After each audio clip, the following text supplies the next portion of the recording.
ternyata besar manfaatnya. Ya, jadi ingat ya, ada 3 orang yang akan mendapatkan naungan arus. Yang pertama orang yang wudhu di waktu dingin, orang yang menuju masjid untuk sholat berjamaah di waktu gelap, dan orang yang traktir orang lapar. Berikutnya wal maqalatul hadiyata syarah, makalah yang ke-11, gila ditanyakan li Ibrahim alaihissalam kepada Nabi Ibrahim alaihissalam. Apa pertanyaannya? Li ayyi syai'in ittakhadhaqallahu khalila, dengan sebab apa ittakhadhaka Allah telah memilih atau menjadikan engkau khalilan sebagai kekasihnya. Ada orang bertanya kepada Nabi Ibrahim, apa sih resepnya sehingga Anda punya gelar Khalilullah, kekasih Allah? Ibaratnya Nabi Ibrahim itu Nabi dengan gelar sarjana terbanyak. Ya. Kalau Nabi Adam gelarnya Abul Bashar. Ya, kalau Nabi Ibrahim gelarnya Abul Anbiya, bapaknya para nabi. Karena nabi-nabi setelah Nabi dan Rasulullah 25, setelah Nabi Ibrahim semuanya itu keturunan Nabi Ibrahim. Gak ada orang yang sukses sampai 19 keturunan jadi Nabi dan Rasul. Berarti kan punya sesuatu. Yang kedua, Nabi Ibrahim juga masuk Nabi dan Rasul ulul azmi, yang punya tingkat kesabaran di atas rata-rata para nabi dan rasul. Ya, dan Nabi Ibrahim juga disebut Abu Tauhid, bapaknya Tauhid. Ya, karena Nabi Ibrahim yang melakukan penelitian langsung untuk menemukan Allah, sehingga kemudian mendapatkan konsep tauhid. Ya, nyari Tuhan malam, ada bintang diakui sebagai Tuhan.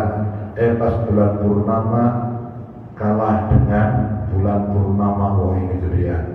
Giliran pagi matahari nomor bulan purnama hilang, sore masuk malam hilang lagi matahari. Muncul satu kesimpulan, tidak mungkin Tuhan itu hilang. Ya, matahari walaupun gede kayak gitu hilang, bukan Tuhan. Ya, iya. Akhirnya apa? Inni wajjahtu wajhiya lilladzi fataras samawati wal arda hanifan muslima wa ana awwalul muslimin. Kalau kita di doa kita wa ana minal muslimin, karena kita ikuti konsepnya Nabi Ibrahim. Nabi Ibrahim aslinya wa ana awwalul muslimin, aku yang pertama yang tunduk pasrah mohon kepada Tuhan yang menciptakan langit dan bumi. Itu konklusinya menemukan konsep ketuhanan seperti itu, maka dikenal dengan Abul Tauhid. Kemudian beliau juga bergelar Khalilullah, kekasih Allah. Satu-satunya manusia di dunia yang bergelar Khalilullah adalah Nabi Ibrahim alaihissalam. Nah, ternyata gelar ini karena Nabi Ibrahim punya keistimewaan. Ketika ditanya apa sih resepnya, kok bisa dipilih oleh Allah sebagai kekasihnya. Nabi Ibrahim menjawab, Bitalasati asya, ada 3 resepnya. Apa saja? Yang pertama kata Nabi Ibrahim, ikhtartu amrallahi ta'ala ala amri ghairi. Ikhtartu, saya telah memilih, amrallahi ta'ala, perintah Allah ta'ala, ala amri ghairihi, di atas perintah yang lainnya. Hafiz Qotib dalam salinan yang lain, mahtartu amrul ghairi ala amrillahi ta'ala, aku tidak memilih perintah yang lain di atas perintah Allah Ta'ala. Artinya rumus yang pertama, Nabi Ibrahim memprioritaskan perintah Allah, mendahulukan perintah Allah di atas perintah dan urusan yang lainnya. Contoh, Bapak lagi ada tamunya bawa duit 1 miliar mau dikasih, cuma buru-buru harus tanda tangan. Saat bersamaan adzan berkumandang dari masjid. Ini kalau Nabi Ibrahim itu tinggalin tamu langsung ke masjid. Itu kalau Nabi Ibrahim. Kalau orang sini, tar ya Allah, kau tahu aku lagi ada urusan, ya kan? Nabi Ibrahim begitu. Pokoknya apapun, selama itu adalah perintah Allah, maka Nabi Ibrahim akan nurut dan memprioritaskannya. Prinsip ini sudah lulus fit and proper test, uji kelayakan dan kepatutan yang langsung Allah berikan kepada Nabi Ibrahim. Contohnya, ketika Nabi Ibrahim diperintah oleh Allah untuk menghancurkan berhala sesembahan kaumnya, resikonya nyawa. Tapi apa yang dilakukan? Maju. Tetapi majunya itu dengan strategi. Nih, baca Nabi Ibrahim gak membabi buta. Allah serang. Yang diserang sama-sama Allahu Akbar. Nah, konyol itu. Ya. Malam Nabi Ibrahim bawa kampak. Kira-kira orang pada tidur semua, babat semua. Disisain 1, ya, patung yang paling gede, kampaknya taruh di lehernya sini. Bagi-bagi geger. Kan dulu belum ada CCTV, ya, bagi-bagi geger. Wah, ada yang melakukan subversif. Kalau subversif kan menggulingkan kekuasaan pemerintah. Ini subversif menggulingkan kekuasaan Tuhan, karena Tuhan dipenggal. Wah, ini membuat marah semuanya, ya. Kemudian udah hati-hati, ketahuan. Apa ketahuannya? Yang pertama, ada yang melihat menjelang malam Nabi Ibrahim di sekitar tempat itu berhala. Yang kedua, ada bukti kampak itu punya Nabi Ibrahim. Berdasarkan 2 alat bukti tersebut, Nabi Ibrahim diserahkan ke pengadilan setelah menimpe 21, ya, dimahmilukan, kemudian dituduh, ya, menghancurkan berhala itu, tapi dibantah oleh Nabi Ibrahim. Bantahannya yang pertama, ya, saya mungkin iya, tapi apakah saksi itu melihat saya menghancurkan? Saksi mengatakan enggak, ya kan? Yang kedua mengatakan betul kapak itu punya saya, tapi fakta, pengadilan kan berdasarkan fakta.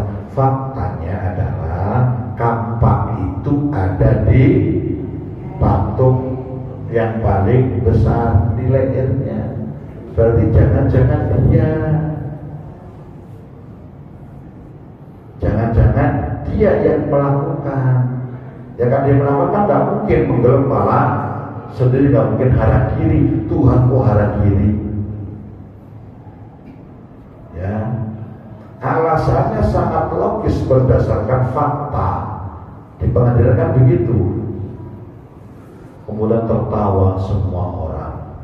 Lucu gila Ibrahim. Ya, dari dulu sampai sekarang namanya patung itu benda mati.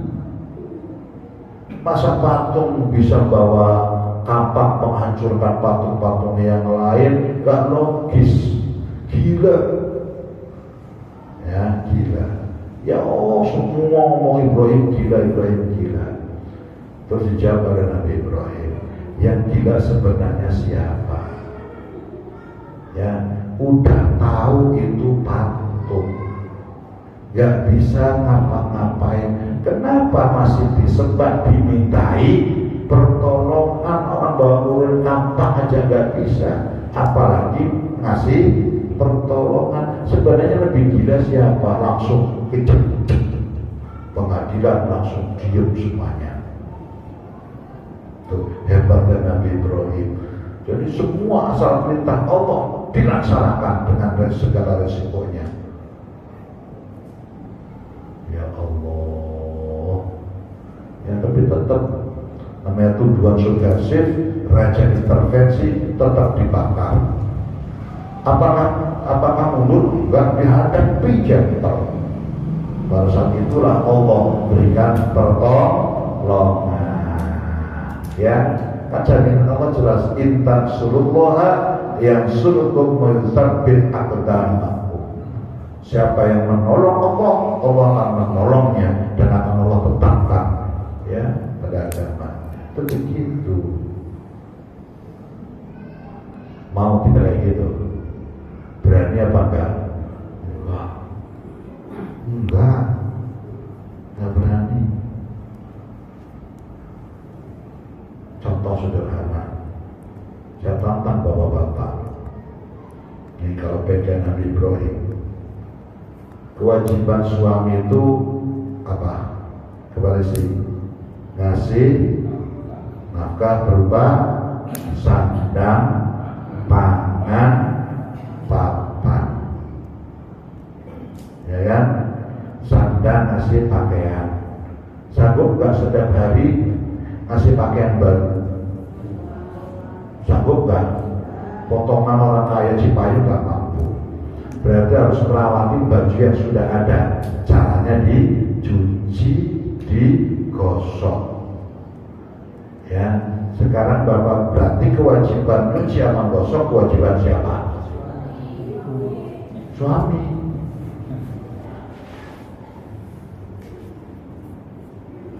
Halo, berarti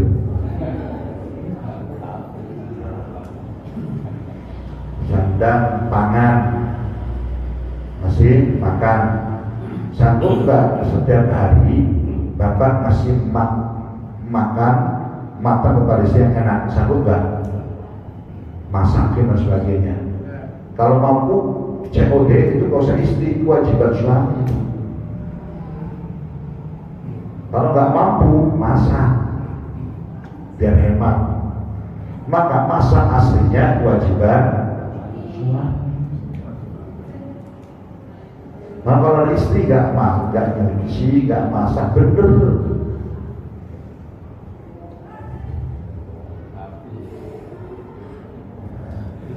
Sandang, pangan, papan, ngasih tempat tinggal.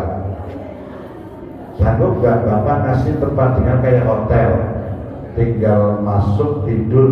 Sanggup gak? Bersih. Karena gak mampu, disapu, dipel, ya kan? Itu kewajiban siapa? Suami.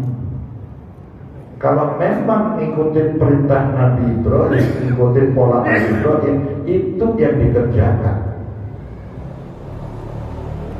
Setuju gak Bu? Setuju gak Bu? Setuju kan? Ya. Tapi jangan salahkan, kalau suami semacam itu cepat capek, kewajiban istri adalah melayani suami.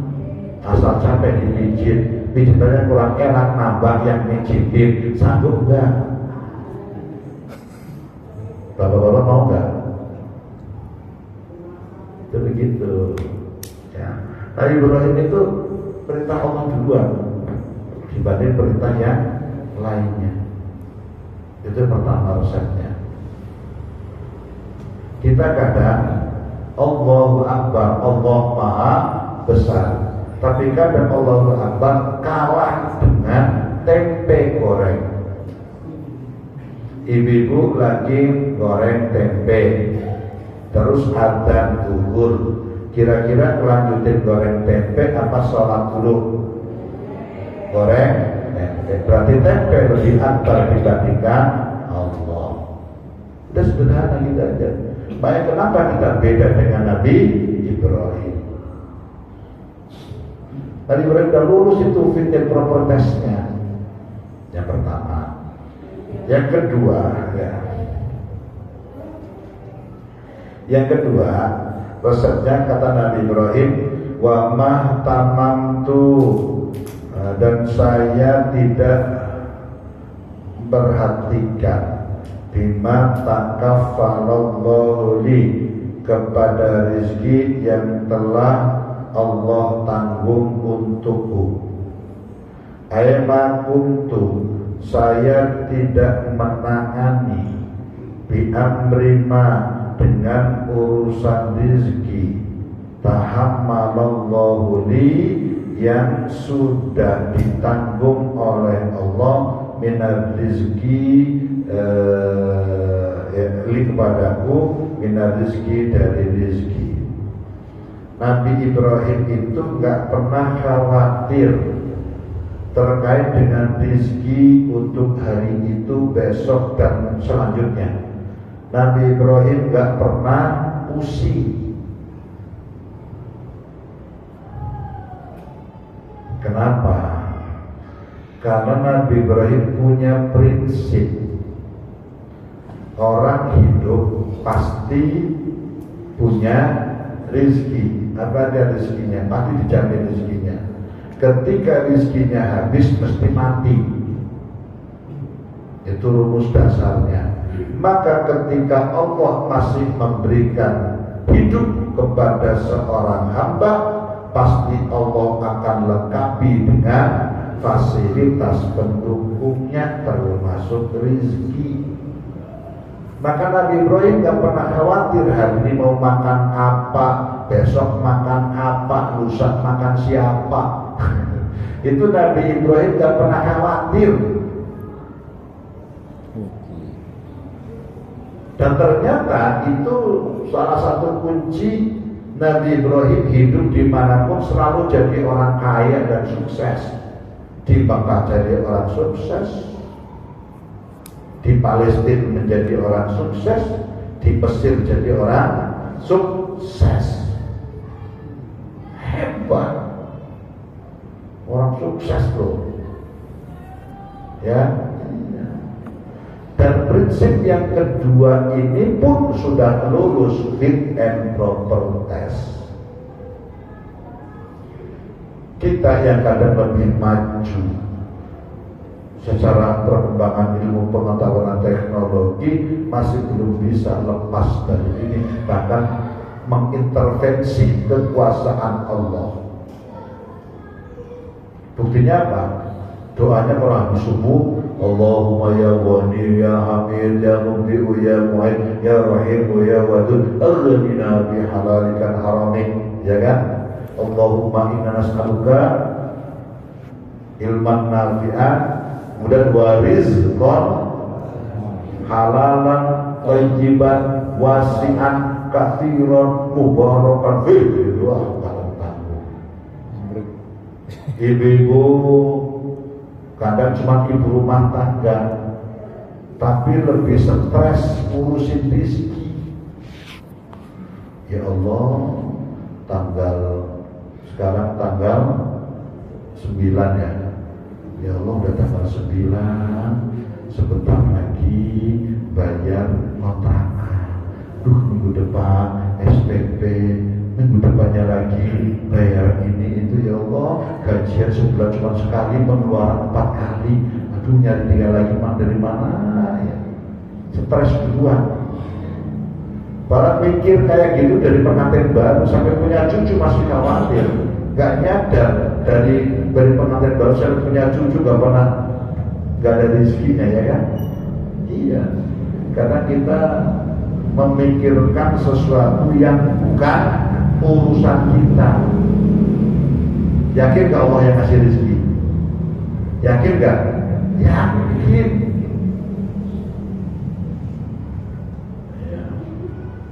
Yang pensiun udah lama siapa sih? Pak Nadio pensiun udah berapa lama Pak Nadio? 10 tahun, ya kan? Masih sehat, ya kan? Pernah kelaparan enggak? Selama pensiun pernah kelaparan enggak? Tetap makan kan? Sehari tetap 3 kali kan? Iya kan? Padahal udah enggak kayak dulu. Ya, baik kan masih punya pensiunan kan? Punya pensiunan kan? Ya. Sekarang saya nyari yang nggak punya pensiunan. Pak Hasan dulu kerja Pak Hasan. Oh iya kan, setelah pensiun dulu kerja atau usaha dulu? Usaha. Yang kerja dulu siapa yang kerja? Pak Mariono dulu kerja atau usaha? Kerja. Udah pensiun belum? Berapa tahun pensiunnya? 8 tahun. Yang pernah kelaparan nggak habis pensiun? Kerjanya swasta apa punya pensiunan apa enggak? Nggak punya pensiunan kan? Ayo, Pak Budi udah mau 70 tahun. Pensiunnya berapa tahun? 12 tahun. Pernah kelaparan nggak? Enggak. Lawan dia maksudnya apa? Makanya pernah bahasanya masih atur. Pernah kelaparan enggak? Enggak pernah kan? Iya. Kenapa? Karena masih jatah hidupnya masih ada, pasti ada rezekinya. Ini yang kadang-kadang disadari. Syukurnya kurang. Maka masa pensiun adalah masa menikmati hidup dan masa bersyukur dengan hidup. Dinikmati udah. Kenapa dinikmati? Udah gak kerja, Allah masih jamin rezekinya. Oh gitu.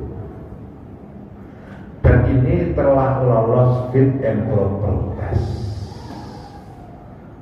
Ketika Nabi Ismail masih bayi merah, suruh pindah. Ya, pindah dari Palestina ke Mekah, negeri yang masih sangat tandus, gersang, panas.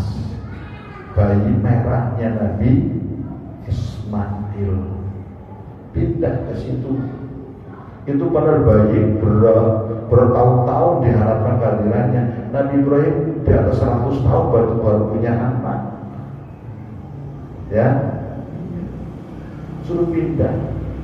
Habis pindah baru nyampe, ya Allah perintahkan balik kamu pulang, biarin anak dan istriku di tempat itu. Apa yang terjadi? Ditanyai ke Nabi Ibrahim, tega apa kamu tega meninggalkan anak yang kau harapkan kehadirannya, meninggalkan aku? Aku gak jadi masalah, aku masih berusaha. Tapi anak masih merah, ditinggal di tempat yang gersang. Tega? Nabi Ibrahim tidak bisa jawab. Sampai kemudian diajar ngomong, ini perintah Allah bukan? Iya, ini perintah Allah. Ya udah, kalau ini perintah Allah, biarkan, pulanglah kau khawatir. Kalau memang ini perintah Allah, pasti kamu bisa hidup. Dan betul. Wa ma min dabbatin fil ardi illa 'ala Allahi rizquha. Ya. wa ya'lamu mustaqarraha mustawda'aha kullun fi kitabin mubin. Tidaklah ada hewan melata yang hidup di atas permukaan bumi illa 'alallahi rizquha, kecuali telah Allah capai rezekinya. Wa ya'lamu mustaqarraha mustawda'aha, Allah tahu di mana rezekinya, berapa jumlahnya. Kullun fi kitabin mubin, semua telah Allah catat dalam kitab induk yang nyata. Itu udah jaminannya, maka pulang. Itu dari sisi keyakinannya, suami istri saling support, pulang udah. Ditinggalkan istri sama anaknya di tempat yang asing dan tandus. Udah gak kelihatan, baru diuji lagi oleh Allah. Anaknya nangis kelaparan, kehausan, air susu udah habis perjalanan jauh, bekal udah mau habis. Adanya petek sama jengkol, kan gak mungkin bayi dikasih makanan semacam itu. Akhirnya apa? Feeling, iya keyakinannya betul, tapi melihat realita, keimanannya hilang. Maka sisi manusiawinya nomor berupaya nyari lah. Karena tengah hari di tempat tandus nyawa kan begini, akhirnya muncul fata morgana. Kelihatan terbit matahari tempat jauh ada kayak gelombang paranin, ternyata nggak ada. Balik lagi latih, tempat yang tadi berdiri malah ada airnya, paranin lagi nggak ada. Bolak-balik dari sofa ke marwah, sofa ke marwah, sofa ke marwah, yang kita kenal sekarang menjadi sa'i. Itu ibadah haji dan umroh yang paling berat itu sa'i, terutama umroh wajib. Sampai pada kaku, ya kan? Ya. Itu ibunya diajar. Tapi Nabi Ismail karena bayi merah, pasrahnya kepada Allah. Sunnatul namanya orang lapar, bayi lapar. Gejok-gejok apa sih? Menghentak-hentakan kakinya. Ketika menghentak-hentakan kakinya harus gocap. Maka Allah perintahkan, hai Jibril, turun ke bumi. Nah, iya, ya. Jadikan itu sumber air di bekas hentakan kaki Nabi Ismail. Ya, ibaratnya sumur Zam-Zam itu upaya Nabi Ismail itu saking pasrahnya kepada Allah. Akhirnya tunggu itu keluar air. Emaknya lagi pusing bolak-balik, hilang kesadarannya, nggak mikirin anaknya. Yang penting nyari air. Ya kan? Iya. Nabi Ismail lagi. Pas udah capek Siti Hajar baru ingat, Allah, anakku mana, baru melihat. Pas melihat anaknya lagi kecipak-kecipik di airnya udah banyak, ya, khawatir anaknya kelelep. Maka kemudian secara refleks mengatakan Zam-Zam, kumpul itu air itu kumpul, jangan menenggelamkan. Makanya terkenal dengan sumur Zam-Zam, sumur tempat kumpulnya air. Dan sumber mata airnya ratusan meter, belum pernah nyampe ke dasar. Yang mampu bisa melihat dasar sumber mata airnya karena dalam sekali, 170 meter itu masih belum nyampe ke titik mata airnya. Dan itu mata air yang keluarnya luar biasa, ajaibnya. Sumber Zam-Zam itu kalau bulan haji airnya melimpah sampai ke atas. Kalau dikit doang, sampai itu 80 itu kelihatan itu. Barulah kemudian waktu Isya tiba, ya, baru pada ditutup. Tapi selain musim haji surut, jadi agak dalam, tapi nggak bisa habis. Ketika musim haji dulu itu satu-satunya sumber air untuk orang yang haji itu dari sumur Zam-Zam. 3 juta orang minumnya dari satu sumber, tapi nggak pernah kekeringan. Seandainya tidak ada sumur Zam-Zam, berapa tangki yang harus disiapkan oleh pemerintah Arab Saudi setiap harinya, atau pipanya berapa gedenya. Sumur Zam-Zam doang itu ya, itu buktinya itu lolos ya. Yang ketiga kata Nabi Ibrahim, resep yang ketiga adalah wa ma ta'asyaitu, dan saya tidak pernah makan sore. Tasyait itu ma'akal tu waktal masak, aku tidak makan di waktu sore. Wa ma tagodaitu, dan tidaklah aku sarapan.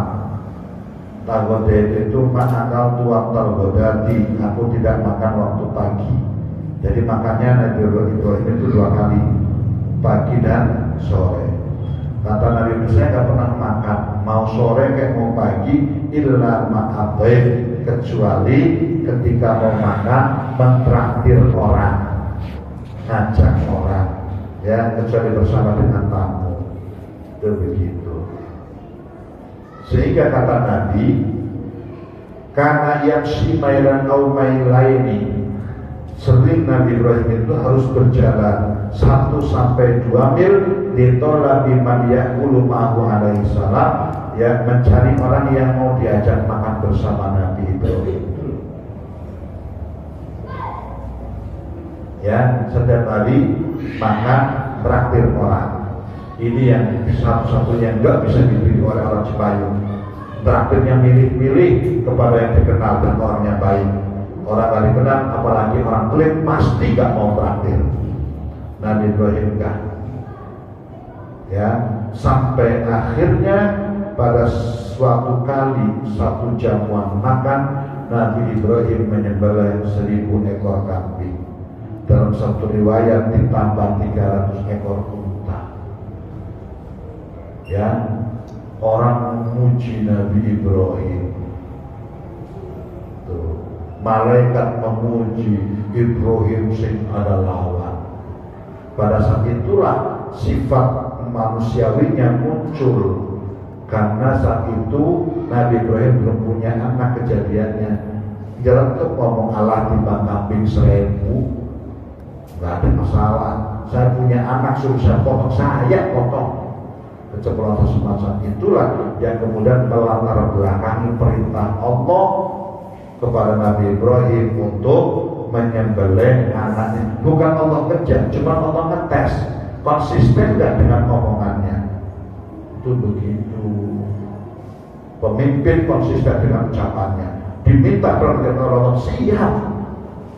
Karena siap, akhirnya diganti dengan kambing gimbal. Ya, dari 3 rumus inilah, ya, kayaknya mana yang bisa kita tiru? Memilih urusan Allah di atas urusan selain Allah, gak pernah khawatir terkait rezeki, atau traktir. Yang paling gampang mana? Yang nomor 2, gak ngapa-ngapain. Yang penting yakin hidup mesti ada rezekinya. Mudah-mudahan kita bisa tiru semacam itu, ya. Ya.